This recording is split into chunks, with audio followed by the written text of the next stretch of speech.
No, your eyes are not deceiving you. 2 episodes in 2 days, back to back.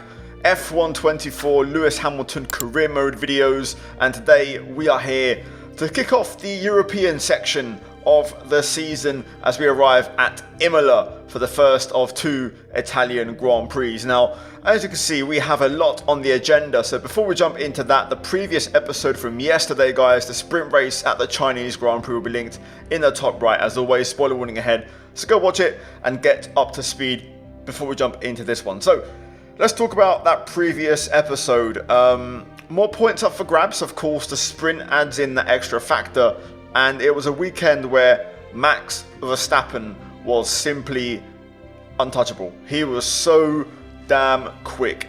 Also in Japan, so back-to-back race weekends where Max has just been on it, has been cutting away in terms of the gap in the championship, and the gap is now, I believe, 10 points heading into this one, so things have tightened right up. In the meantime, we move ahead on the timeline, accruing R&D points as we approach Imola, and there is some big news in this one.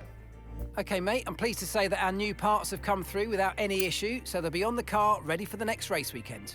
Now then, for the first time this season, we are affected by the balancing out the field chip, which means we have lost one random upgrade, and that upgrade is the rear floor under tray, which luckily is a minor, I believe, not a major or an ultimate, so it's not a big deal, but still, it's a loss. Now, Lando has already got his eyes set on that one, so we'll take care of those upgrades in the next episodes. Didn't really have enough points to take care of that at this stage. And yeah, we're going to jump into Imola. Now, the forecast is dry. Overcast qualifying. You can see we're now 6 rounds in, and the effect of the balancing out the field chip we're running in the performance chart is really starting to have an effect. And you can see how it's ebbing and flowing and going up and down, up and down.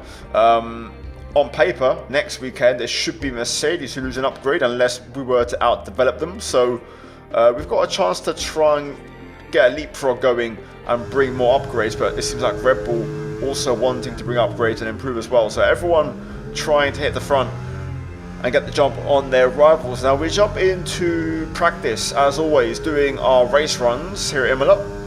Program complete and a job well done. We got some excellent data with that run, so come on back to the garage and I can take you through the numbers. Now the engine is pretty second-hand, so it's not a totally accurate reading, but we do have below average tyre wear, which is good, and you can see fuel-wise also about average. Pace-wise, the car was great, very consistent lap times, lap after lap after lap, and we had a really good baseline on the car. So you can see we finished inside the top 10 along with Lando, the only cars on medium, so that kind of highlights how good our car really is, and we're getting better and better in this season. Either way, a good practice, but we're now going to jump into qualifying. Welcome to the circuit named for Ferrari. It is qualifying at a special arena for motorsport. Welcome to Imola.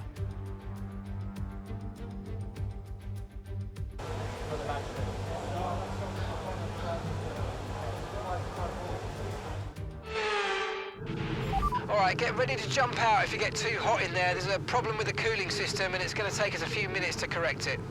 Now we have a bit of a delay for a cooling system fault. Also, I forgot to change the power unit for the qualifying. Now, most of our components are pretty worn, but none as much as the ICE. So we're going to take a repair mid-session before we hit the track and go into Parc Fermé. So we're going to add on another 7 minutes onto the repair time, essentially missing the first half of the Q1 session, but it does mean we remove the risk of the ICE being a problem.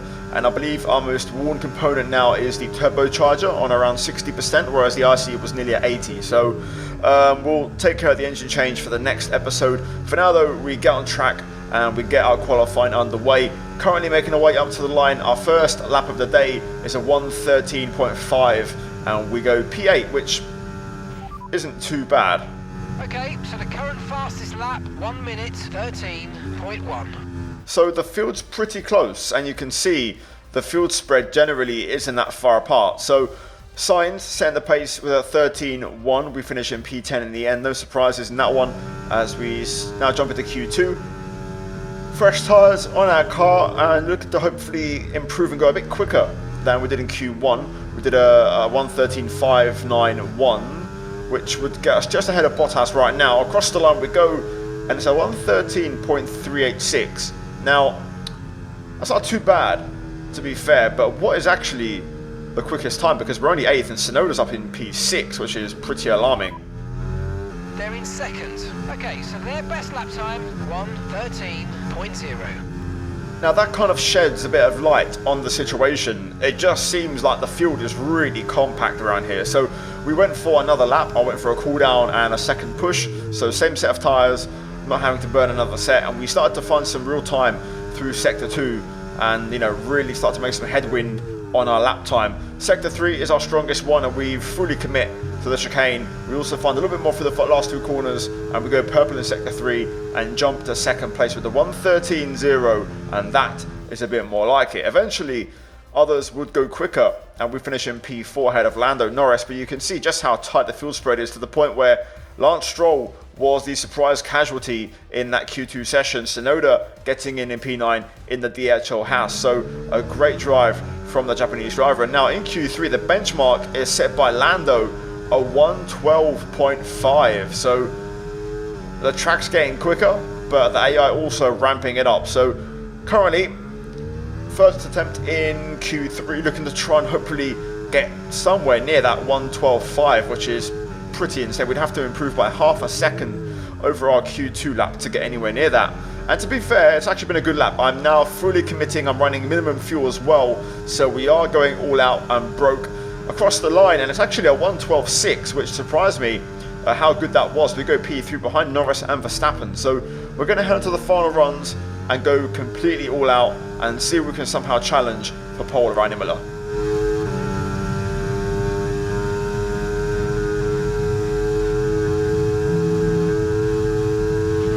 And that's just 30 seconds left in the session.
Excellent lap. We're all very, very pleased with that one. Nice work. Come on, I'll see you back in the pits. Wowzer, what a lap, what a performance. McLaren front row lockout. The top three in the championship are the top three on the grid, and it's extremely close in that aspect. To be fair, it's half a second from first to eighth, and there's a bit of a gap to Pierre and Yuki, but generally a really good qualifying. But that lap was an absolute belter here at Imola. But now, can we convert into a win? That's the big question. Let's find out. Imola, or to give it its full title, the International Autodrome of Enzo and Dino Ferrari. Enzo, one of the most evocative team creators in history. This place is named for their legacy, and it's a beautiful tribute. 3.1 miles of track at Imola, featuring 19 turns, 9 to the right and 10 to the left. Remember that Imola differs from most other Formula One tracks as it's driven anti-clockwise. Let's hope nobody forgets that today. The exit from turn 18 will probably be the setup for many of today's overtakes, leading as it does into the longest straight on the circuit and its only DRS zone. So with the race not far away from starting, here's what today's grid rundown looks like. Lewis Hamilton lines up on pole position, and Lando Norris lines up alongside. Looking at the rest of today's grid, we have Verstappen, Leclerc, Sainz, Perez, Russell, Fernando Alonso, Gasly, Tsunoda, Stroll, Hülkenberg, Ricciardo, Bottas, Albon, Théo Pourchaire, Joe, Oscar Piastri, Behrman. And Esteban Ocon lines up at the back of the grid. It's almost time for the lights to go out, so let's head down to the track where preparations are underway. Welcome to the commentary box. I'm Alex Jakes. Alongside me is Anthony Davidson. Well, they're having a better time than their teammates so far this year. How do you keep that momentum going? Yeah, they have, and it's, rule number one, beat your teammate. They're the one that share the same equipment as you, and yes, the cars can vary and set up from race to race and depending on who has which style, but essentially they're your barometer, the yardstick. If you can beat them, that's the first job you have to do. And it looks like it's going their way, doesn't it? And they need to carry on this momentum, this energy through the rest of the season. Right, time for the race. And for the first time in a little while, we start from pole, which I feel like we haven't had one in quite some time. So, yeah, really good qualifying, really close qualifying. We delivered an excellent lap at the end of Q3, and the car felt brilliant. Now, that's one part of the weekend. No points scored for qualifying in first place. We have to hopefully win this race. Now, Verstappen has closed in the championship, so we'll see how he performs here today. Strategy for this one is going to be a medium to hard tyre strategy. Simple one stop, nothing weird, barring a safety car red flag that were to cause some chaos and make things interesting. Fuel, I've kind of learnt my lesson, so we're using a bit more. I'm going for a lap extra fuel because the last couple of races I feel like we've struggled with fuel a little bit and we've had to manage different points during the race. No rain forecast, so hopefully it should be fairly straightforward. Key thing here is going to get the car lined up as best as possible for the race start, because right now we're facing the wall and that's a problem. One of the good things of starting on pole is that you get to run at your own pace, so we've got much better tyre temp than recent races, but now it's time to align the car in the best position possible. So we'll move across aggressively here. Well, this is going to be interesting. I just hit the brakes a bit too much. Lights on. Oh, it's a horrific start as well. The energy store's depleting, reducing our overall capacity. The more charge you hold, the faster that capacity will drop. Nowhere to go, just got to be patient here in the middle of the pack. Norris races into P1. Leclerc, Verstappen side by side-ish. They still go side by side into Villeneuve. Up the inside of Leclerc, straight back through to try and fight back here. So down to third off the start, which is not ideal. Leclerc fighting back here, but we're going to turn in early and stop him from putting that move on. Norris completely vanishing up front. Definitely not ideal, but I knew I kind of messed up the minute I got the grid slot line up all messed up, so we're going to have to try and fight and put that behind us. I did try to go aggressive, probably a little bit too much, pushing the limits. Either way, let's set into this race. DRS being enabled, of course, over the line for the beginning of the next lap. Only one DRS zone, that huge pit straight, so let's try and stick with Max for now. Norris setting the early tempo. DRS is being enabled this lap. We can use DRS when you're within 1 second of the car ahead and in the DRS zone. We're accumulating somewhere on the MGUK. To manage this, we're going to need to lower our ERS deployment mode. Yeah, well, I'm already in medium, so that's about as good as it's going to get. Norris still pushing the pace. We respond. So we do have some pace here. But I am a little bit slow in sectors 1 and 2. I'm very strong in sector 3, especially for the chicane where I make up the time. But let's try and recharge. We've used a lot of battery in these first 2 laps. Okay, no issues with tyre wear for now. Keep taking care of them. Right then, full charge. Let's see if we can try and pass Max and race after Lando. Overspeed is going to be huge. Using a lot of battery though to try and get in front. That Red Bull Ford definitely pretty powerful on the straight. Important that we try and get within Norris's DRS on this lap. As we pick up an early warning, that was a bit stupid from me. Just running a bit wide with some understeer. Could have turned the wheel a bit more and avoided that one. Track limits here are a real issue, because you get done for touching the white lines, not even running out of the actual track limits. That was a little bit sketchy, but it worked. DRS detection point. right here in this braking zone. And we are within a second of Lando Norris. So we settle into a 1-2 and we have DRS on our teammate. So again, we'll head through the recharge phase as we go purple, 1:14.9. Okay, Lewis, Lando's ahead of you now. Come on, mate, this is it. Let's try and get past them quickly. It's another race where we're burning fuel. I mean, I'm sitting behind Lando and we are going down on fuel quite rapidly. So we are going to have to manage. Our race sims are not accurate for some reason. I don't use DRS in my race sims, which I don't use. I mean, I'm using DRS now to be fair, but in theory that should make me more efficient. That should make me save fuel rather than burn it, but maybe I'm wrong. Either way, the race sims are not accurate, so we're struggling with fuel every race. Right, I think I might pass Lando on this one. 1 to hit the target, but 2 because we're starting to concertina up with Verstappen, who's pressuring. Yes, mate, we hit the target. Nice work. So we clear our teammate and take the race lead. It probably won't last. I've managed to save a bit of fuel whilst I was behind Norris, especially through here. The Villeneuve chicane we can just basically lift all the way through. We've got a healthy margin over Leclerc and Co behind. They're battling and losing time. So right now, it's becoming a three-way fight between the top 3 in the championship in this race. Okay, Lewis, we've got high reserves of ERS, so let's try and use some more. I think that objective might stay there, even though we're pitting this lap. We should be able to hit that after the pit stop if it remains intact. If I could, I'd try to pull away, but I don't think I've got enough pace. But either way, it's not in my interest to break away and leave Norris without DRS, because right now, Verstappen's the bigger threat in the championship. Norris now will get released with DRS as we box onto our hard tyres. Verstappen will follow, so this might drop Norris out of contention, possibly out of DRS. Let's see, here we go. Oh, it's a slow stop.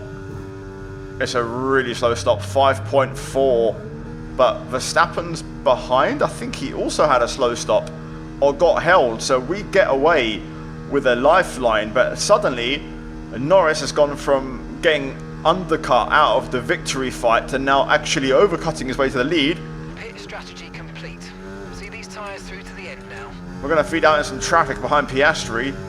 Hulkenberg is going to split me and Max. But crucially for Norris, if he has a good in-lap here, he could actually overcut us both, as we both had slow stops. Overtaking is pretty tricky around here, but we're already catching on Piastri a little bit. Let's see if we can try and get him here. Good to see the grip difference up the hill, but this is really not optimal for our strategy. On the inside we go. Didn't really make a dent in terms of straight line speed. Verstappen's lost a few more seconds, so he could be out of the running here. This could be a huge pit phase. Lando's coming in for his stop now. So Lando's in. We're burning to try and stick with him, possibly stay within his DRS. If he has a smooth stop, that is. If he has a slow stop, he'll be behind us. But right now, Verstappen's in huge trouble and way out of contention. Let's see. Where is Norris? I think he's got away just fine. I think he's had a smooth stop. Great stuff. You hit that target. Really good job. Purple sector 3. There is Lando. So he does overcut his way into P1. And I've used all my batteries, so I'm not quite going to get DRS on him, which is a real pain. He might get held by Ocon though through this lap, so we might have a chance to close back in. Oh my god, Norris is going for it in the chicane. That's bold. And it backfires, and that brings me into play, which is huge. So we survive the pit scare, and we can still fight for this win, as we are now within Norris's DRS. Norris will have DRS on Ocon, so no chance of us passing on this particular lap, so we'll just try and recharge for now. Ocon's still going long, so not boxing yet, so important that we get past as well. We don't really have a ton of charge to fight this, so we're going to have to wait. Norris is flashing D rating ahead. Let's try and get Ocon ASAP, because now Norris can try and break away again, which is not what we want. I'm going to try and set him up into the hairpin.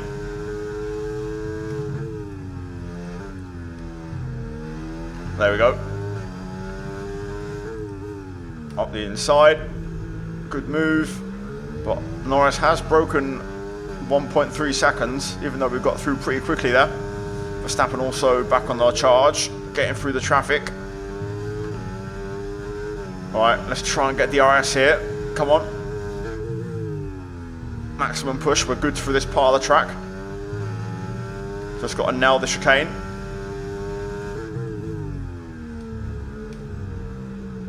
Oh, a little bit deep. I almost got a track limit. Tyre condition still looking good.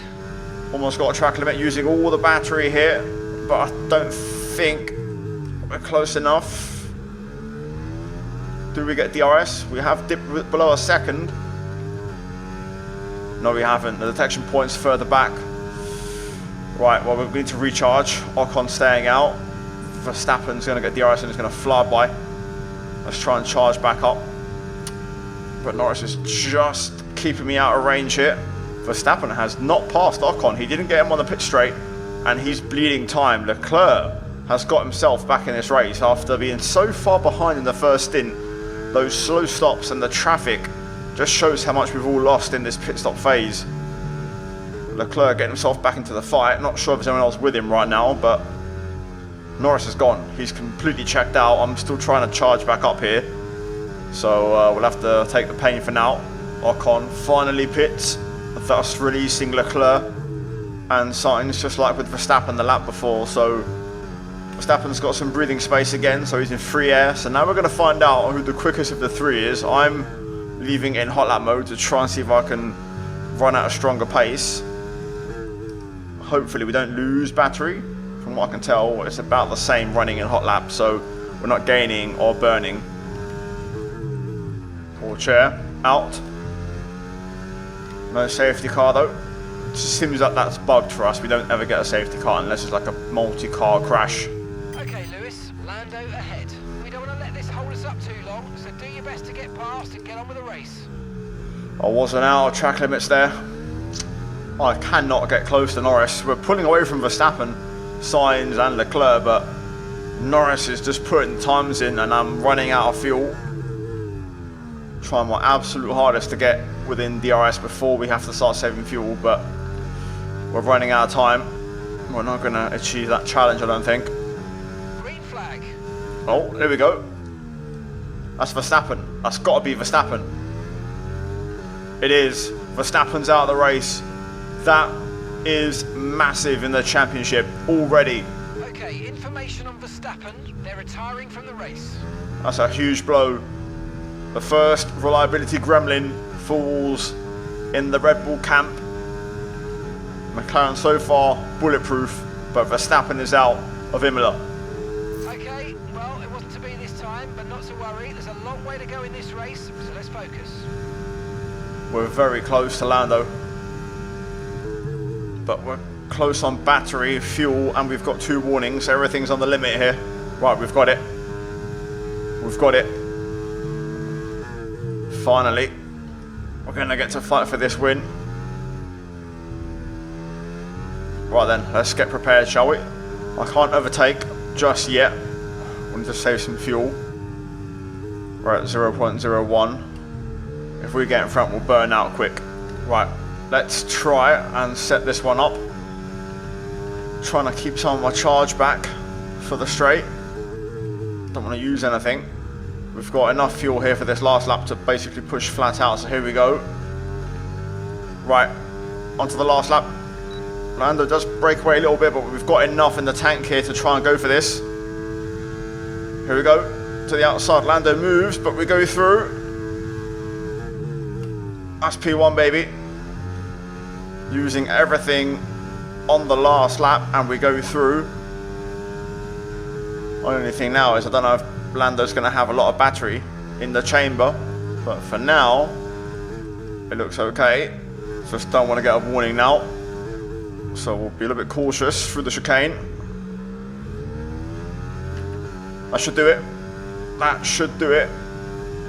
Great race management, and we're going to get away with the win here. What a huge moment of Verstappen retiring from the race, and it's another 1-2 for McLaren Mercedes.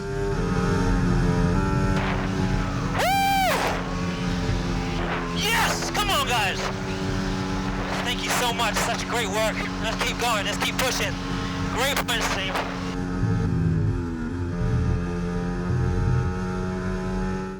The all-time win record is getting extended. Lewis Hamilton takes the win. I mean, it looked like they were in a different category at points during the race, led every lap. I mean, what more can we say?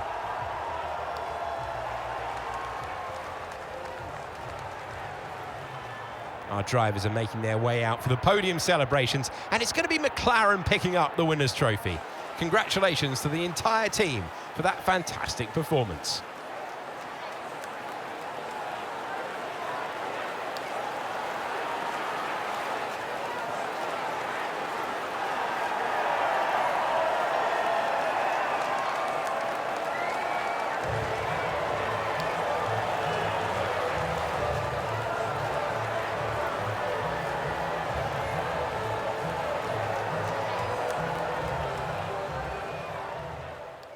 So results confirmed after that race at Imola. McLaren looking super strong. The fact we lost an upgrade didn't really hurt us that much, although we may lose more in the coming races. Either way, we get a 1-2 finish, we outperform Lando, we hold on to our pole P1 start. However, no fastest lap from this one, so we don't get the extra point. Either way, the big one to know, of course, all the way at the bottom, Max Verstappen. So, what does that mean for the championship? In the drivers, he falls to 33 points. Lando's only 5 behind him. Had Lando won the race, would have jumped into second place. In the constructors, we've got a commanding lead after 6 rounds over Red Bull and Mercedes. So right now, that title looks good, but can we take the drivers? Either way, guys, plenty of races yet to go, and a lot can happen in this season. On screen, you're going to have the post-race fallout. Will gain quite nicely on our driver stats, of course, and also team recognition will also be helped out massively as well. Either way, guys, like the video and subscribe. As always, a big shout out to the members for supporting the channel and the content. Check out the videos on screen if you haven't seen them, and I'll see you guys in the next one for round 7. Until then, take care, and let's go out from me.